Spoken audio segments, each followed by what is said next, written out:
नमस्कार मंडळी, sixth sense info चॅनलमध्ये पुन्हा एकदा आपलं सर्वांचं स्वागत आहे। आजचा विषय आहे का माणूस पूजाविधी का करतात। माणसं पूजाविधी किंवा अगरबत्ती लावतात किंवा पूजा करतात वेगवेगळ्या प्रकारची, ते का करतात आणि तिचा खरोखर लाभ होतो का आणि कशासाठी करतात असा प्रश्न आहे मित्रांनो। अनेकांना पडलेला असतो, त्यामुळे त्यावर आपण आज चर्चा करूया। मित्रांनो, तुम्हाला सांगितलेल्या अनेक व्हिडिओमध्ये की माणूस अनेक गोष्टींचे विचार करत असतो। माणसाच्या मनात सातत्याने विचार चालू असतात आणि हे विचार खूप जर वाढत गेले तर माणूस अस्वस्थ होतो, गोंधळून जातो आणि त्याला बऱ्याच वेळाला निर्णय घेता येत नाही आणि घाईगर्दीमध्ये चुकीचे निर्णय घेतो आणि त्याला नुकसानसुद्धा सोसावं लागतं मित्रांनो।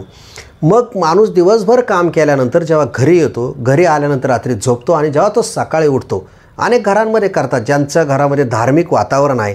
अनेक ठिकाणी आम्हीसुद्धा गावाकडे असताना आमची आई आम्हाला संध्याकाळी आरती केल्याशिवाय जेवायला द्यायची नाही। मग आम्ही सगळे आरती केल्यानंतर जेवायला बसायचो, लक्षात घ्या।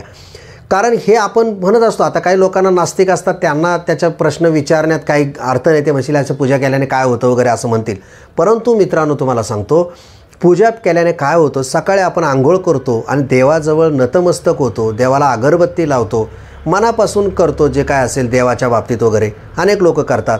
त्यामुळे होतं असं मित्रांनो, काही काळ माणसाचं कॉन्सन्ट्रेशन होतं, मन शांत होतं, लक्षात घ्या।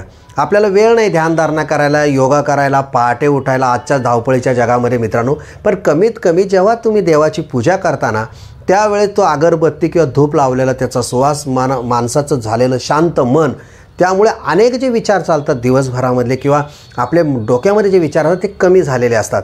आणि विचार कमी झाले आणि जेव्हा आपण देवाच्या पाया पडतो, कारण त्या पूजा घर असतं जिथं पूजा मांडली, तिथं सकारात्मक ऊर्जा असते आणि देवाच्या पाया पडलो, मी आता पूजा केली म्हणजे आता माझे सगळे प्रश्न मार्गी लागते, एक मानसिकता माणसाची तयार होते आणि त्याचा उत्साह निर्माण होतो, एक पॉझिटिव्ह ऊर्जा मोठ्या प्रमाणात निर्माण होते आणि विचार कमी झालेला असतो, शांत झालेलं असतं मन। त्यामुळे माणसाला काम करण्याचा उत्साह वाढतो, लक्षात घ्या। आणि त्याचा फायदा असा होतो मित्रांनो का मग कुठलंही काम असेल, कोणतीही गोष्ट असेल तर त्याला मोठ्या उत्साहाने आणि मोठ्या प्रेरणेने किंवा चांगल्या पद्धतीने त्याला करता येते। आणि मग जर हे विचार आपल्याला कमी करायचा असेल तर पूजाविधी करायला काही हरकत नाही, लक्षात घ्या। आता ज्याला करायची नसेल, आता अनेक लोक म्हणतात करायला पाहिजे का नाही करायला पाहिजे, ज्याला जमेल, ज्याला वेळ असेल त्याने ते केलं पाहिजे। ज्याला पूजाविधी करायची नसेल तर किमान त्याने सकाळी लवकर उठलं पाहिजे किंवा पहाटे उठून कमीत कमी 10 मिनटं तरी ध्यानात बसलं पाहिजे, लक्षात घ्या। श्वासावर नियंत्रण केलं पाहिजे किंवा प्राणायाम केला पाहिजे, योगा केला पाहिजे मित्रांनो। आणि या सगळ्या गोष्टींसाठी लक्षात घ्या। आणि बऱ्याच वेळाला मग आपण काय करतो, जेव्हा आपण पूजा करताना एक उच्च कोटीची शक्ती आपल्या मनामध्ये संचरली असते, आपलं मन असं ताजंतवानं झालेलं असतं, सशक्त झालेलं असतं। त्याचं कारण असं आहे का विचार कमी झालेले असतात, लक्षात घ्या। आणि मग आपण जे मनात ठरवतो, नाही आज मला हे करायचं आहे, आणि मोठ्या उमेदीनं आपण काम करायला सुरुवात करतो। अनेक लोक बघा, सकाळी व्यापारी असतील, उद्योगपती असेल, कोणी असेल, ते आपले उद्योगावर व्यवसायावर गेलं का सकाळी अगरबत्ती लावतात, देवाला लावतात, ड्रॉवर असतं पैशाचं त्यालासुद्धा लावतात। हे सगळं पॉझिटिव्ह एनर्जी, आपलं मनाचं खच्चीकरण होऊ नये, मन स्ट्रॉंग व्हावं आणि मनाची एकदा ताकद वाढली, शक्ती वाढली किंवा मन जर तुमचं शांत असेल ना मित्रांनो, तर त्याला भरपूर फायदे होतात, लक्षात घ्या।